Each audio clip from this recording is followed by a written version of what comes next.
কর্ণওয়ালা YouTube চ্যানেলের পক্ষ থেকে সবাইকে অসংখ্য ধন্যবাদ। আশা করি তোমরা সবাই ভালো আছো।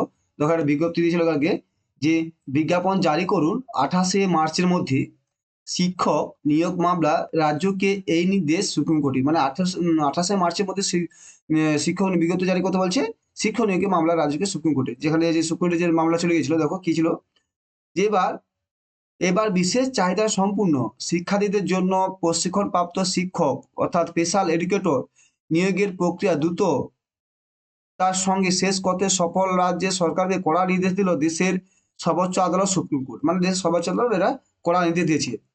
পশ্চিমবঙ্গ সরকারের বিরুদ্ধে অভিযোগ নিয়ে দায়ের করা মামলার শুনানিতে আজ এই আদেশ দেওয়া হয়েছে।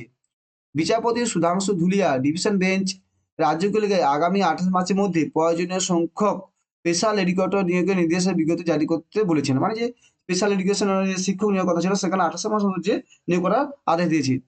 পাশাপাশি অস্থায়ী শিক্ষকদের স্থায়ীকরণের জন্য বিশেষ কমিটি গঠনের নির্দেশ দেওয়া হয়েছে। কি ছিল 2021 সালে 28 অক্টোবর এবং 2024 সালে 22শে মার্চ কোর্ট বিশেষ চাহিদা সম্পূর্ণ পড়ুয়াদের জন্য শিক্ষক নিয়োগের নির্দেশ জারি করেন। প্রতি 10 জন প্রাথমিক স্তরের শিক্ষকের জন্য একজন এবং মাধ্যমিক উচ্চ মাধ্যমিক স্তরে প্রতি 15 জনের জন্য একজন স্পেশাল এডুকেটর নিয়োগের কথা বলা হয়। কেন্দ্রীয় নির্দেশ থাকলেও বেশিরভাগ রাজ্য বিশেষত পশ্চিমবঙ্গ এবং এ বিষয়ে বিশেষ গাফালতি অভিযোগ ওঠে।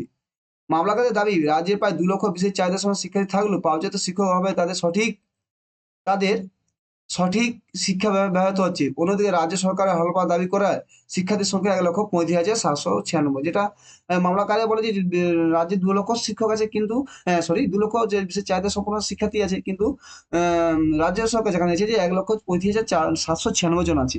যাই হোক যে পরিমাণ সংখ্যাটা যাই হোক সেখানে শিক্ষকের যথেষ্ট যে অভাব আছে সেটা সুপ্রিম কোর্ট নির্দেশ দিয়েছে। মামলাকারীদের পক্ষে আইনজীবী আশিস কুমার চৌধুরী ও সুখেশ ঘোষ অভিযোগ তুলেন সুপ্রিম কোর্টের পূর্ববর্তী নির্দেশ সত্ত্বেও পশ্চিমবঙ্গ সরকার স্পেশাল এডুকেটর নিয়ে গড়মিস করছে। এর ফলে শিক্ষার্থী ও অস্থায়ী শিক্ষকরা সমানভাবে ক্ষতিগ্রস্ত। আদালত রাজ্যগুলিকে 28শে মার্চের মধ্যে বিজ্ঞপ্তি জারি ও শূন্য পদ পূরণের তাগিদ দেন। এছাড়া সমগ্র শিক্ষা মিশনে অস্থায়ী শিক্ষকদের স্থায়ীকরণের বিশেষ কমিটি গঠনের নির্দেশ দেওয়া হয়। পরবর্তী পদক্ষেপ মামলা পরবর্তী শুনানি নির্ধারিত 15 জুলাই। আদালতের এই হস্তক্ষেপ বিশেষ চাহিদা সম্পন্ন শিক্ষার্থী পঠন কার্ড মনোনয়ন স্পেশাল এডুকেশনের ন্যায্য অধিকার নিশ্চিত করা প্রত্যাশা করা হচ্ছে। 28শে মার্চের বিজ্ঞপ্তি জারি নির্দেশ সংক্ষেপ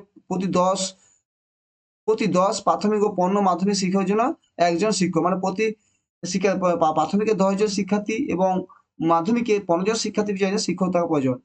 অস্থায়ী শিক্ষকদের স্থায়ীকরণ কমিশন গঠন পরবর্তী শুনানি 15 জুলাই।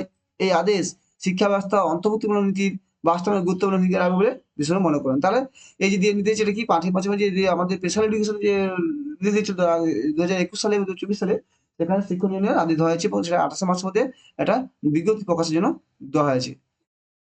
Thank you. তাহলে আজকে খবর তোমরা যা আশা করি ভালো আছে এবং ভালো পড়াশোনা করো, প্রিপারেশন নাও। যে চ্যানেলটি ভালো লাগে অবশ্যই সাবস্ক্রাইব, লাইক, শেয়ার করো।